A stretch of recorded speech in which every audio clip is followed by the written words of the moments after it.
ተመልካቾቻችን አሁን የደረሰን ሰበር ዜና አለ። ባለፈው ሳምንት አብይ አህመድ የተመረጡ የወታደራዊና የደህንነት አመራሮችን ሰብስቦ ህወሓት ላይ ጥቃት ስለሚከፈትበት ሁኔታ መነጋገሩን ተከትሎ ሰሞኑን በአፋር ክልል የተጀመረው ፍጥጫ በፌደራል መንግስቱና በህወሓት መሃል ጦርነት ሊከሰት ይችላል የሚለውን ግምት እያጠናከረው መምጣቱን የተገለጸው የኦሮሞ ጀነራሎችንና የደህንነት ፊዎችን የሰበሰበው አብይ አህመድ በህወሓት ላይ ወታደራዊ እርምጃ ለመውሰድ ከውሳኔ ላይ መድረሱን ነው ለአንከር ሚዲያ በደረሰው መረጃ ላይ ተከታው ፊልድ ማርሻል ብርሃኑ ጁላ፣ ጀነራል አለምሸት ደግፌ፣ ጀነራል ጌታቸው ጉዲና፣ ሌተናል ጀነራል ይልማ መርዳሳ፣ ጀነራል ድሪባ መኮንን በባለፈው ሳምንቱ የአብይ አህመድ ሚስጥራዊ ስብሰባ ላይ የተገኙ ሲሆን ከብሔራዊ መረጃና ደህንነት አገልግሎት ምክትል ኃላፊው አቶ ሲሳይ ቶላ እንዲሁም የአርቲፊሻል ኢንተለጀንስ ዋና ዳይሬክተሩ ወርቁ ጋቸና መሳተፋቸው ታውቋል። ለጊዜው ስማቸው ያልተጠቀሰ ሁለት የትግራይ ተወላጅ ጀነራሎችም በዚሁ ሚስጥራዊ ስብሰባ ላይ መገኘታቸውን በመረጃው ተመልክቷል። አብይ አህመድ ምክትል ኤታ ማዦር ሹሙን ጀነራል አበባው ታደሰን ጨምሮ የሌሎች ብሔር ተወላጅ የሆኑ የሰራዊቱ ከፍተኛ አዛዦችን በስብሰባው እንዳይገኙ ያደረገው ለምን እንደሆነ ግልጽ አይደለም ያሉት የአንከር ሚዲያ ምንጮች የትግራይ ተወላጅ የሆኑ ወታደራዊ አመራሮችን በተለየ ሁኔታ ያካተተበት ምክንያትንም በተመለከተ የታወቀ ነገር እንደሌለ ነው የተገለጸው። የሰሞኑ የአፋሩ ክስተት በአብይ አህመድ በኩል የተጠነሰሰ ሴራ መሆኑንና የባለፈው ሳምንቱን ስብሰባ ውሳኔን ተፈጻሚ ለማድረግ ከተቀመጡ እርምጃዎች አንዱ እንደሆነም ይነገራል። ህወሓትን ጎትቶ ወደ ጦርነት ለማስገባት በሚል በአብይ አህመድ ወታደራዊና ፖለቲካዊ ድጋፍ የተዘጋጀውና በአፋር መሬት ላይ የሚሰለጥነው የትግራይ ነጻ ሰራዊት የተባለው አማጺ ቡድን በተደጋጋሚ ወደ ትግራይ ክልል እየገባ ጥቃት የሚፈጽም እንደሆነ የሚታወቅ ሲሆን የሰሞኑ ክስተትም ከዚሁ ጋር ተያይዞ በህወሓት በኩል በተሰጠ የአጸፋ ምላሽ ሊባባስ መቻሉን ነው መረጃዎች የሚያመለክቱት። አብይ አህመድ የድሮን ጥቃት በህወሓት ሰራዊት ላይ መፈጸሙም ተገልጿል። ህወሓት ለተባበሩት መንግስታት ድርጅት ዋና ጸሐፊ በትግራይ ዳግም የዘር ማጥፋት ሊፈጸም እንደሚችል በማሳሰብ በአብይ አህመድ አገዛዝ ላይ ጫና እንዲፈጠር ጥሪ አድርጓል። የባለፈው ሳምንቱ የአብይ አህመድና የኦሮሞ ጀነራሎቹ ስብሰባ ውሳኔ ተፈጻሚ ከሆነ ትግራይ ዳግም ወደ ለየለት አስከፊ ጦርነት ውስጥ ልትገባ እንደምትችል ስጋቱ በብዙዎች ዘንድ እየተገለጸ ነው። የዘውትር ተሳታፊያችን የሰሞኑን ክስተት በተመለከተ አንዳንድ መረጃዎችን ያካፍለናል። ከ3 ቀናት በፊት የትግራይ ኃይሎች ወደ አፋር ክልል ገብተው ጥቃት ሰንዝረዋል የሚል ዜና ተሰራጭቶ ነበረ።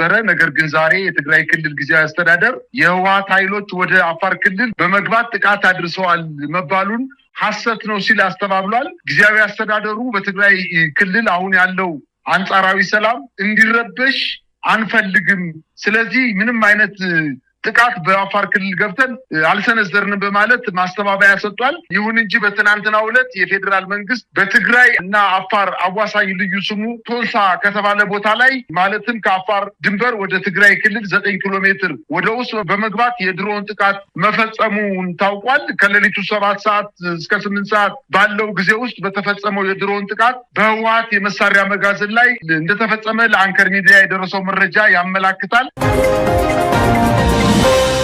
ይህ በእንዲህ እንዳለ የአማራ ፋኖ ኃይሎች በተለያዩ ቀጠናዎች የሚያደርጉትን የህልውና ተጋድሎ አጠናክረው እንደቀጠሉ ነው። በተለያዩ አካባቢዎች ከተሞችን በማስለቀቅ አስተዳደሮችን በመትከልና በሌሎች እንቅስቃሴዎች የፋኖ ግስጋሴ መቀጠሉን መረጃዎች ያመለክታሉ። ይህ በእንዲህ እንዳለ የአብይ አህመድ አገዛዝ በመላ ሀገሪቱ አፈናና አፈሳ እያከናወነ ነው። በአዲስ አበባ እያንዳንዱ ክፍለ ከተማ ኮታ ተመድቦለት ምልምል ወታደሮችን እንዲያዘጋጅ ውሳኔ መደረሱ ታውቋል። በአዲስ አበባና በዙሪያው ባለው የሸገር ከተማ አስተዳደሮችም እንደዚሁ ወጣቶች እየታፈሱ ነው። በወቅታዊ ጉዳይ ላይ ከፋኖ መረጃ በተሰኘው ዝግጅታችን እነዚህን ጉዳዮች እንመለከታለን። የዘውትር ተሳታፊያችን መስመር ላይ ይገኛል። ባለፉት 2 እና 3 ቀናት በአማራ ክልል ያሉ ወታደራዊ እንቅስቃሴዎችን መረጃዎችን በማቀበል ይጀምራል። በቀጥታ ወደሱ አልፋለሁ። አመሰግናለሁ መሳይ። እንግዲህ በዛሬው ዕለት ከውጊያ ቀጠና በተጨማሪ የአገዛዙ ጦር በሄደበት አካባቢ መፍረስ መጀመሩን መረጃዎች እየመጡ ይገኛሉ። በዛሬው ዕለት በራያ ግንባር የማጥቃት ትዕዛዝ ለመቀበል በምሽግ ውስጥ በተጠንቀቅ ላይ የነበረ የአገዛዙ ጦር መፍረሱ ተሰምቷል።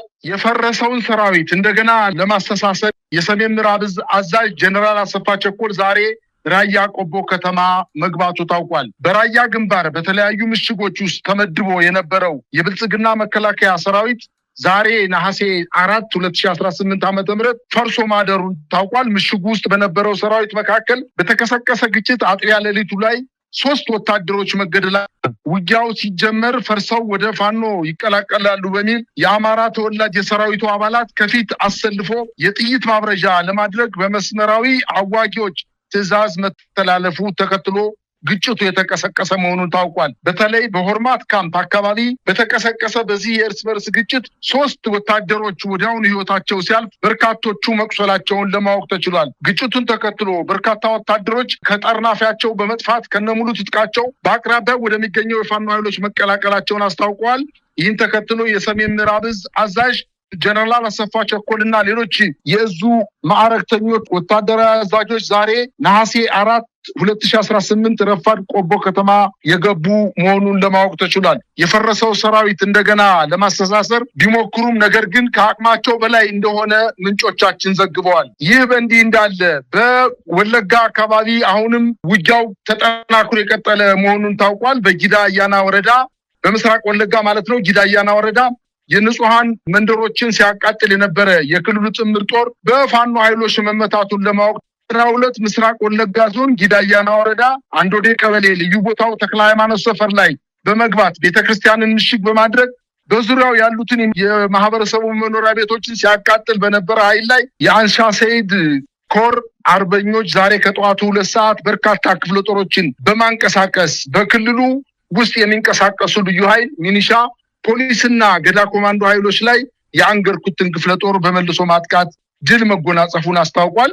ነሐሴ 3 ቀን 2018 ዓ.ም አመሻሹን 10 ሰዓት ላይ መነሻውን ከአንገርኩትን ከተማ በማድረግ ተከቦ የዋለውን ጥምር ጦር ለማምጣት ወደ አንዶዴ ቀበሌ ልዩ ቦታው ወደ ተክለ ሃይማኖት እንቅስቃሴ እያደረገ ሳለ አንገርጉትን ክፍለ ጦር አካል የሆኑት 2 ሻለቆች ደፈጣ በመያዝ ወርቄ ማርያም ላይ ካሰበበት እንዳይደርስ በማድረግ በርካቶችን ሲደመስስ ቀሪውን እግሬ አውጪኝ ብሎ ወደ መጣበት መመለሱን አስታውቋል። በዚህ አውደ ውጊያ የተገኙት ድሎች 70 መከላከያ ሰራዊት የልዩ ኃይል አባላት ሲደመሰሱ 1 ብሬን፣ 1 ስናይፐር፣ 37 ክላሽንኮቭ መሳሪያ፣ 2920 የብሬን ተተኳሽ፣ 1850 የክላሽ ተተኳሽ እና በርካታ ኤፍ1 ቦምቦችን መማረካቸውን አስታውቀዋል። በሌላ ዜና በሰሜን ሸዋ የ7 ለ7 ክፍለ ጦር ደምሳሽ ሻለቃ ቃኘው በኤፍራታና ግድም ፈረደ ውሃ በተባለ ቦታ ላይ ደፈጣ በመጣል በአገዛዙ ጦር ላይ ከፍተኛ ጉዳት ማድረሳቸውን አስታወቁ።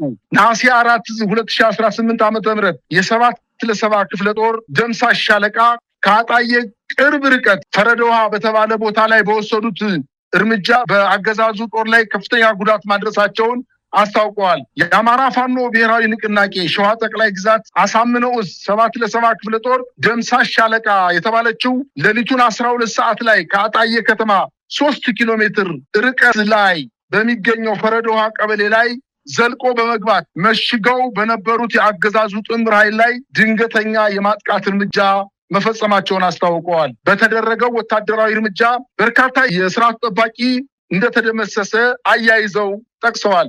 በተጨማሪም የስርዓቱ ልዩ ጦር የጦር ክንፍ በሆነው በ104ኛ አየር ወለድ ኮማንዶ ላይ በውጊያው የኮማንዶ ኃይሎች ሲገደሉ 2 አባላት ደግሞ በጽኑ ቆስለው በሕክምና ላይ እንደሚገኙ ለማወቅ ተችሏል። ይህ በእንዲህ እንዳለ በጎንደር ነሐሴ 4 ዛሬ ማለት ነው 2018 የአማራ ፋኖ ብሔራዊ ንቅናቄ በላይ ዘለቀ ዕዝ እስቴ ዳንሳ ብርጌድና ሀገረ ቢዘን ብርጌድ እንዲሁም የጉና ክፍለ ጦር በጋራ በስራ አስፈጻሚዎቻቸው በተመራ በ2 አቅጣጫ በአገዛዙ ጦር ላይ ከባድ ጥቃት ሲፈጽሙ መዋላቸውን አስታውቀዋል።